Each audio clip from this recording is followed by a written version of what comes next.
somebody say weekend update joke? My first wife and my second wife, everybody. Thank you for helping me. Welcome to MsMojo, and today we're counting down our picks for the most surprising cameos on SNL by former cast members that gave us life. Feline AIDS. It's the #1 killer of domestic cats. Meow, meow. Number 10, Anna Gasteyer and Molly Shannon. NPR Delicious Dish, Dusty Muffin. Your muffin is remarkably velvety. It's true. I think we both assumed, and I think wrongfully, that a baker of your generation might tend towards a more dry or crusty muffin. Betty White's historic hosting stint in season 35 was truly one for the books. Several former cast members made cameos, but nothing topped the revival of the iconic Delicious Dish sketch. Anna Gasteyer and Molly Shannon slipped right back into their roles as NPR hosts Margaret Jo McCollin and Terry Rialto, two monotone presenters who crack themselves up with the most ridiculous food puns. As you all know, Sunday is National Dietary Fiber Day, and we've celebrated that together for years. Yeah, and even though we've been friends for a long time, you could say our shared love of fiber keeps our relationship brand new. This time, Betty White plays Florence Dusty, a confectionery genius who brings her famous muffins. From her first line, White steals the show, but it wouldn't be the same without Gasteyer and Shannon's oblivious reactions. Florence, there's a tangy taste in this muffin. Is that a cherry? Oh, no, my muffin hasn't had a cherry since 1939. It's a masterclass in deadpan humor and a reminder of just how good the two are when they're sharing a stage. To heck with it. This is my muffin, and I don't care how it looks. I'm just gonna let it all hang out. That's really progressive. You go, sister. Yeah. Number 9, Bill Hader and Amy Poehler. Weekend Update, Stefon and Amy. What are you guys doing here? Seth, we are here to take you to the other side. We're like a gateway drug, you know, like bath salts and meow meow. Seth Meyers anchored Weekend Update for nearly a decade, so his final episode was bound to be special. To mark the occasion, the show brought out Bill Hader as Stefon and Amy Poehler as, well, Amy Poehler to give Meyers a proper send-off. This was barely 1 year after Stefon and Meyers tied the knot on the show, so it was no surprise that Stefon got a little possessive of his man. And on that, we're gonna miss you so much, Seth. You barely know him! Hader and Poehler, who had also co-hosted Weekend Update before leaving, took a moment to remind Meyers that life after SNL was full of new adventures, and maybe a few weird surprises too. How can I put this? That place has everything. Everything. Opportunities and new adventures. Homeless weightlifters who look like the Croods. Andy Samberg later joined the party as Meyers closed things out with a sweet, emotional farewell. Being out here with my co-anchors and my dear friend and my husband is the perfect way to end. This is the job I always wanted, and I had the best time, and I met the best people. Number 8, Andy Samberg and Dan Aykroyd. It's a date. There were cameos aplenty when Justin Timberlake returned to host SNL for the 5th time. After his star-studded Five-Timers monologue, the first live sketch spoofed a dating show, with Timberlake reprising his role as one half of the mother-loving R&B duo, joined of course by Andy Samberg. You sound like a real tenderoni. Tenderoni! So come take a ride with us. Freaking in the back of a PT Cruiser. Just as the audience finished cheering their return, another iconic duo was revealed. The two wild and crazy guys, played by none other than Dan Aykroyd and Steve Martin. Hello, American female fox! I am Yorgi Festrunk, and now you will meet my brother Yorta. You nailed it! Your swinging dream dates have finally arrived for you! Although Aykroyd had already appeared earlier, seeing him in that classic getup, shimmying like no time had passed, was the sweetest treat of the night. In the end, both duos collided to give us the intergenerational SNL collab we never knew we needed. You know we had a great time on this dumbass show. We formed a tremendous alliance. Now we will swing with this American fox. I can't believe you guys are not black! Number 7. Cecily Strong, Trump Mother's Day Cold Open. We could never get tired of seeing Cecily Strong on our screens. Just weeks after welcoming her first child, the former cast member returned for the first time since her departure in 2022, reviving her spot-on impression of TV host Jeanine Pirro. I'm so proud to be part of this group full of Russian assets, booze hounds, and people famous for the little baby animals they've killed. As the newly appointed U.S. Attorney in Washington, D.C., Strong's Jeanine Pirro remains as loud, boisterous, and Merlot-obsessed as ever. And she's just as full of controversial takes on her new position. Oh, is it bombing the Houthis? Close. It fell off the aircraft carrier into the ocean. What? Again? Strong shines yet again in the role, taking the sketch to new comedic heights when she sprays wine all over Colin Jost after he pops in as Pete Hegseth. Watching her in action again, it's mind-boggling how Strong never won an Emmy for her phenomenal SNL run. Number 6. Fred Armisen, The Parent Trap. On! Turn them off! You are so annoying!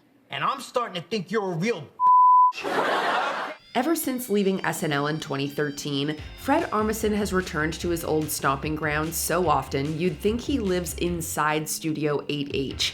Over the years, Armisen has revived plenty of his beloved characters, including one of Putin's best friends from Growing Up, alongside Vanessa Bayer. I'm a nerd, He's such a nerd about it. It's like so funny. I will say, he's very weird about money in that he keeps saying that he's not weird about money. So I'm like, why are you bringing it up? But perhaps his funniest cameo came in season 48's The Parent Trap sketch, where he played an unlikely stand-in during the filming of a remake of the classic film. At first, his character sticks to the script, but he soon begins tossing out off-the-cuff lines that make no sense for an 11-year-old girl. But at least yours is probably a whole picture. A whole picture? You're 11. Don't look at those. The appearance wasn't just a homecoming for Armisen, but also a reunion with host Jenna Ortega, his co-star in the Netflix series Wednesday. Annie! Oh my God, wow. I'm like crying now. This is amazing. So they just split us up? Why would they do that to us? We gotta kill them. Number 5. Tina Fey and Seth Meyers. Weekend Update, 13-pound baby joke-off. The Weekend Update cinematic universe assembled its own Avengers for Amy Poehler's hosting gig in season 51. Poehler, who spent 4 years behind the famous desk, made her grand return after Colin Jost told a joke about a 13-pound baby. What are you doing here? What do you mean what I'm doing? What do you mean a woman has a 13-pound baby and that's the best you can do? You think you could do better? Oh, I know I can. After criticizing his take, Poehler challenged him to a joke-off, enlisting her own partners in crime, Tina Fey and Seth Meyers, to help. The OG trio squared off against Jost and Michael Che, trading hilarious punchlines about the same news story. A woman gave birth to a 13-pound baby which was so big he slapped the doctor on his ass. A woman gave birth to a 13-pound baby and the new baby's name is It was a close call, but the veterans edged out the win thanks to Poehler's perfectly timed self-deprecating zinger. A woman in Tennessee broke a hospital record after giving birth to a 13-pound baby. The record was for loosest vagina and was previously held by me. This wasn't Faye's only cameo during the episode. She also appeared in the cold open as Homeland Security Secretary Kristi Noem, opposite Poehler as Attorney General Pam Bondi. Do you like to use zip ties because people in your life don't trust you with keys? You know it. Then buckle up and slap on some Oakley's big boy welcome to ICE. Number 4. Jason Sudeikis, new girlfriend. Jason Sudeikis and Fred Armisen spent 9 years together on SNL before both leaving at the end of season 38. The two reunited 3 years later when Armisen returned to host the season 41 finale, with Sudeikis making a surprise cameo in the new girlfriend sketch. Isn't she beautiful, gang? Huh? Isn't she? And no plastic surgery, all natural. This is all God. Gods. Yes, that's right. I'm sorry. Regine's a polytheist. Sudeikis plays a man introducing his new boo, Regine, to his friends at a party. But whenever Regine is shown physical affection, she completely loses control and flails around the room, much to the discomfort of the other party guests. Hey, watch what happens when I blow in her ear. Don't. Oh, come on, let me.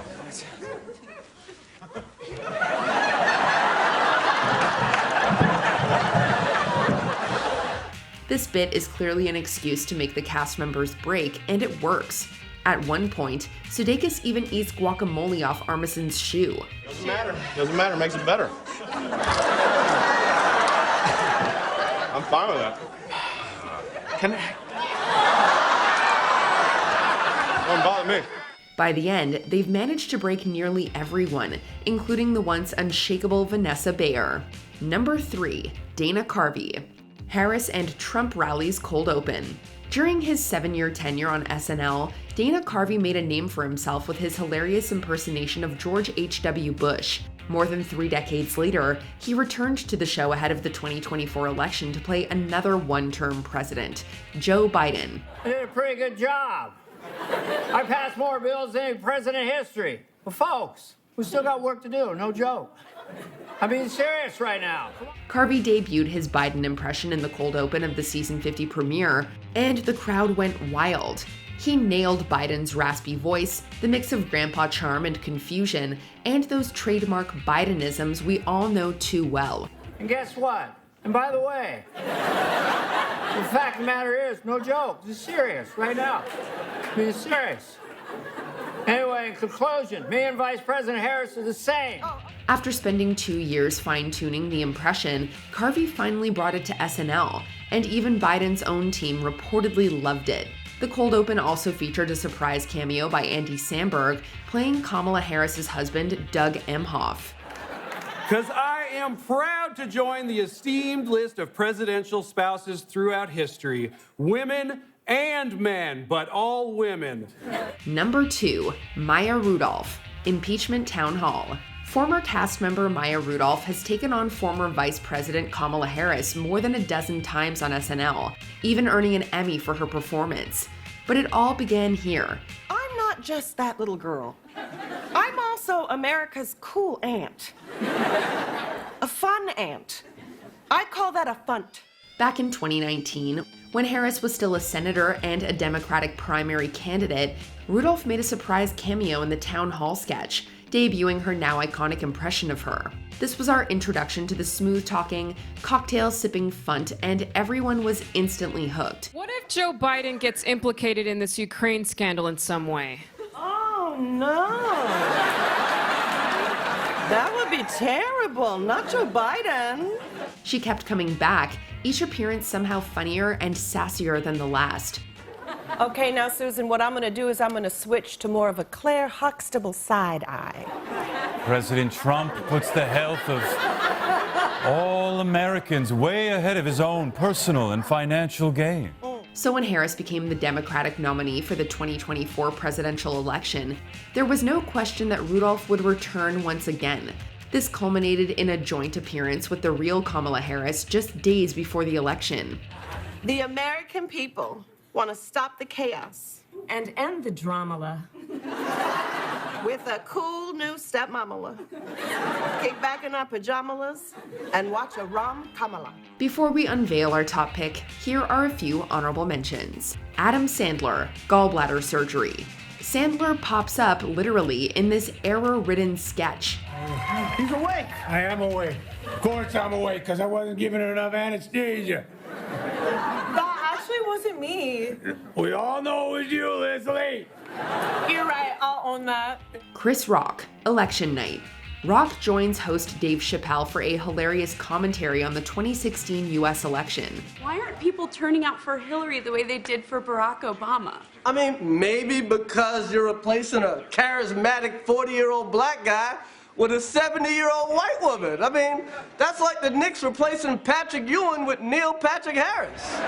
Jimmy Fallon, the Barry Gibb talk show 2024 election. Surprisingly, Fallon doesn't break in this revival of the talk show after over a decade. My dad's a kangaroo! Eating Vegemite on the weird brown bread that they bring to the table. Outback Steakhouse. Rachel Dratch, Debbie Downer wedding reception. Dratch ruins a wedding reception with her morbid take on the COVID-19 pandemic. Unfortunately, with COVID-19, you can display no symptoms and still be wildly contagious. Hi, I'm Debbie. Before we continue, be sure to subscribe to our channel and ring the bell to get notified about our latest videos. You have the option to be notified for occasional videos or all of them. If you're on your phone, make sure you go into your settings and switch on notifications. Number 1. Will Ferrell. A message from former President of the United States George W. Bush cold open.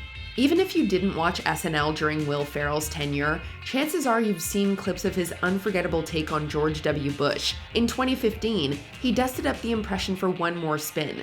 This time, Ferrell made a surprise appearance to announce his candidacy for president again and rose to the field of Republican hopefuls. Rubio and Cruz. Sounds like a Miami law firm. If you've been injured on the job, call Rubio and Cruz. Although an all-too-familiar role for Ferrell, he still delivers the laughs, cracking up not just the audience, but also himself as he mocks Donald Trump and his immigration policies. I tell you something, whenever I get in a bad mood, I just picture his big, fat, orange Oompa Loompa face, and I just piss my pants. Ben Carson, Carly Fiorina, Ted Cruz, and Marco Rubio are all in his comedic line of fire, with his brother Jeb Bush saved for last.